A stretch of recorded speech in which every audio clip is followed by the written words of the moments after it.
Peter was the most mature of the apostles, already respected as a leader by other fishermen who later became apostles. As I stated, he was familiar with life in all its facets of light and shadow, and was endowed with strength of character, boldness, and an impulsiveness which was needed in those circumstances. By his painful experience, he was familiar with the weakness of an hour and was able to understand the weaknesses of others in the hours of doubt and danger. It would not be unnatural to wonder why St. John, who is after all the disciple whom Jesus loved, as stated in the Gospel of St. John, was not chosen to be the leader of the apostles. Why was it Peter? Well, now we can know the answer. In his dictation to Maria Valtorta on July the 19th, 1943, and also on July 20th, 1943, Jesus says the following. He starts off on July 19th by putting Maria Valtorta in her place, in a manner of speaking. He does say wonderful, warm things about her on various occasions, but he also does make it clear what her status is. And this is important for me to read as well as an introduction to this explanation of Jesus about why he chose Peter. Because there are those who may quote from Maria Valtorta's writings who are hostile to her, who suggest that Jesus regards her as, the bee's knees, absolutely wonderful, and piles epithets or wonderful statements about her, suggesting that really this is her just writing and she's a vain woman. On the contrary, the opening of the dictation of July the 19th, 1943, Jesus says, "May the gift I have given you never induce pride in you by leading you to believe what is not so about yourself. You are nothing but a spokesman and a channel in which the wave of my voice flows. But as I take you, I could take any other soul. Just taking it would make it capable of being a channel and spokesman of the voice of Christ. For my touch works a miracle. But you are nothing more than someone in love. My spokesmen are found either among the pure or among sinners who are really converted. Look at the core group of apostles. Who did I give power to? To Peter, the man who had come to me at the culmination of his manhood after experiencing the escapades and passions of youth and maturity, the man who was still so much a man after 3 years of contact with me, that he became a denier and violent. Who did I give revelation and revelation to? That is the book of Revelation. To John, to the flesh that did not know woman, and to the one who was a priest even before being one. He was pure and in love.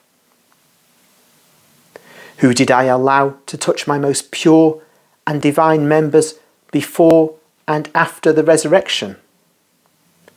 Mary Magdalene, and not Martha. Peter and Mary, the converts. John, the pure one. It is always that way. But to Peter, in whom the pride of self lay hidden, and he quotes Peter saying, "Master, even if everyone else betrays you, I will not betray you. I did not give what I gave to John." And Peter, a mature man, and the head of the core group, had to ask John, a boy in comparison to him, to ask me who the traitor was. And it was to John that I revealed the last times. Not to Peter, the head of my church. I speak where I want to. I speak to whomever I want to. I speak the way I want to. I have no limitations. The only limitation which does not limit me but blocks the coming of my word is pride and sin. That is why my word, which ought to spread out over all creation from the depths of the heavens and instruct the hearts of those marked with my sign, finds so few channels in all classes of people. The world, Catholic, Christian or of other faiths, is moved by two motors, pride and sin. How can my word enter into this arid mechanism? It will be crushed and offended by it. Be John's and Mary's, and you shall become the voice of the voice. Root out sin and pride. Cultivate charity, humility, purity, faith, and repentance.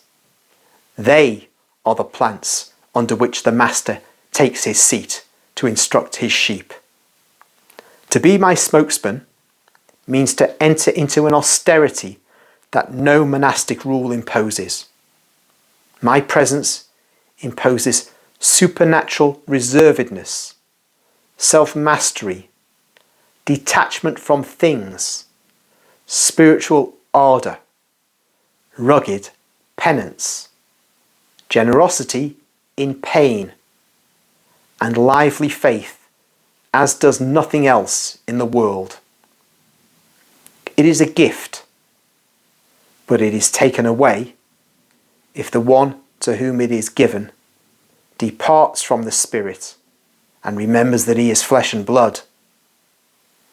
It is suffering, but if it is suffering which crushes flesh and blood, it possesses in itself and with itself a vein of such sweetness that the manna of the ancient Hebrews is bitter wormwood in comparison to it. It is a glory, but it is not the glory of this earth. Jesus on July the 20th continues talking about why he chose Peter. Therefore, the reasons for which I made Peter the head of the church, instead of making my beloved one the head, are varied and all just. Now don't go weighing Peter's love and John's on a scale to derive the reason for the choice from that. Your weights and your measures have no validity in heaven. They were two different loves, as their temperaments, ages, and ways of loving were different. Different and equally aimed at the same goal, myself, and equally dear to me. So eliminate from this the objections and conjectures on love. Peter was the most mature of the apostles, already respected as a leader by other fishermen who later became apostles. As I stated, he was familiar with life in all its facets of light and shadow, and was endowed with strength of character, boldness, and an impulsiveness which was needed in those circumstances. By his painful experience, he was familiar with the weakness of an hour, and was able to understand the weaknesses of others in the hours of doubt and danger. Just to pause there. That is referring to Peter's betrayal of Christ, rather than failure to affirm that he was an apostle. His denial of Christ rather than betrayal, I should say. And that meant that ever after, Peter, who would encounter many weak Christians, perhaps many Christians who might burn incense to Caesar under fear of execution, they could be understood by Peter, and he could ensure they were not cast out from the fold. Just to continue. I've already stated this. He was not the one who loved me most. He was one who loved me with all his capacity for loving, as moreover all of the others among the 12 did, including Judas, until he lent his ear to the seducer.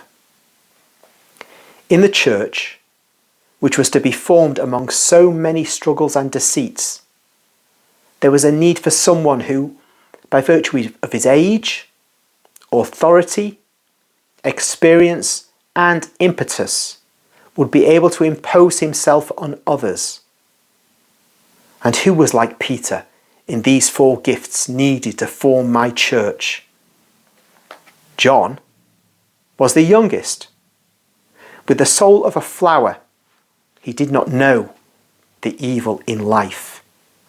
He was a lily, with its bud still closed over the whiteness of its interior. He opened in the hour when my gaze descended into his heart, and he could no longer see anything but me. He was a child with the heart of a hero and a dove. Peter was the support for my heart, which saw the present and the future. But John was the comfort. How much comfort just from his sweet smile, his pure glance, and his infrequent but always so loving words. To be close to John was for me like resting near a fresh well, shadowed by plants on a carpet of flowers. He exuded peace. But for the sake of prudence and justice, could I impose him on the others who were older? One must bear in mind that they were men destined to perfection, but still men.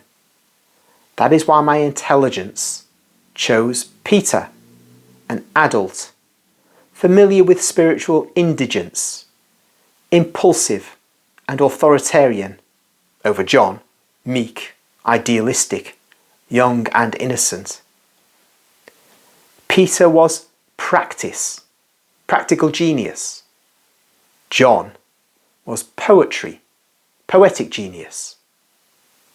But when times are hard, not only the pens of poets are needed, but iron fists to grip the tiller tightly. To make up for it, I gave my beloved one the vision of the times to come, after having given him my most confidential secrets and my mother. I could say that John, in the temporal order, is the last, and in terms of the future, the first of the great prophets. For he closes the cycle begun by Moses regarding the Lamb, that by his immolation saves the world. And he lifts up the veil covering over the last day. But believe that in heaven, my splendour crowns the brows of Peter and John with the same light. And it will be good for you not to make human comparisons regarding beings who are superhuman. And so I trust from all that we can see why Peter was made the head of the apostles, the first pope, and rather than John,